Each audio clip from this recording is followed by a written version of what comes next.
Could you very briefly chat about the tides themselves?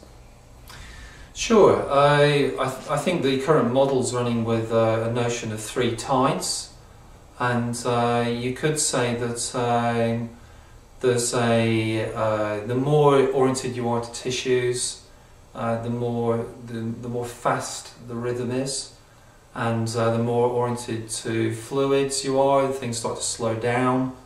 The rhythm begins to change, and then when you get into the more of a potency orientation, more of an orientation to the kind of living energy of the body, the life force, then things become incredibly slow.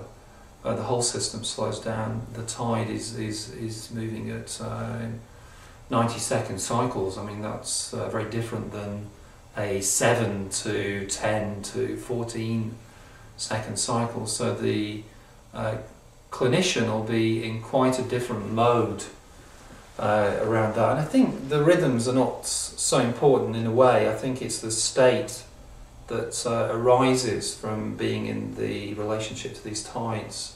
So you get very particular spaces or perceptual fields where you feel you're relating in a bigger way to somebody.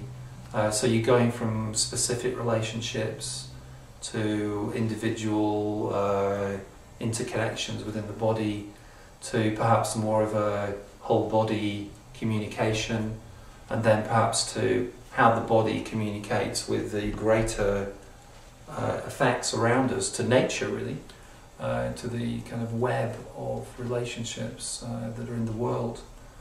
So they're quite very, very different places. And the amazing thing is, in the sessions, in biodynamic session, there's a moving from one state to another in this. There's a kind of interweaving between all 3 tides. Commonly that occurs in the session. And it feels like there's a deeper, more whole depth of session, of treatment that comes through from it. It's like all parts of you have been touched upon. Yeah. Can you think of a story with a client or maybe a couple of clients that really touched you and really motivated you in this work? Yeah, for sure. I mean, I think this works very good around treating trauma, and that's its speciality really, and treating trauma in a safe and contained way, so that trauma can emerge at a paced and manageable, expression. So I've treated lots of people with very, very, difficult trauma experiences, and the system has really been holding those for many years. And somebody sprang to mind actually when you just spoke then, that's probably over a number of sessions I've been sat with them, and lots of quite superficial shifts and changes were taking place. Some trauma effects starting to come through, which are typically, nervous system or connective tissue movements, lots of shaking and body movements of all kinds, changes in the autonomic nervous system, etc.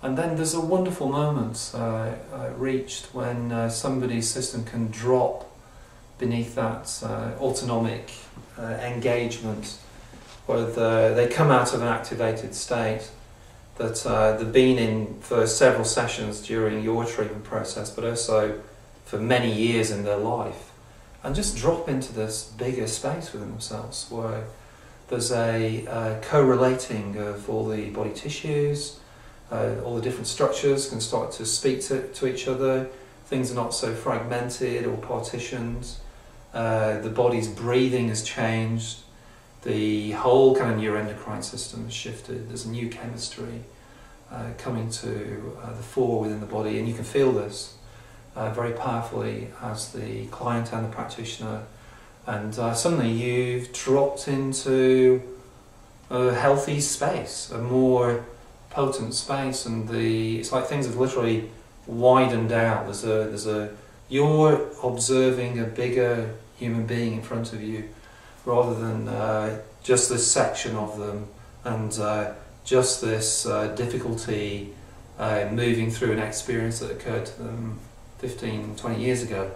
That's kind of resolved and eased up, and then there's a finding of a deeper intelligence. So that's what came to mind when you said that. That's a wonderful moment, I think, as a practitioner. That's what keeps you going. That's what's interesting in the work, that somebody can transition out of a fixity and move to a completely different paradigm, health paradigm. Yeah.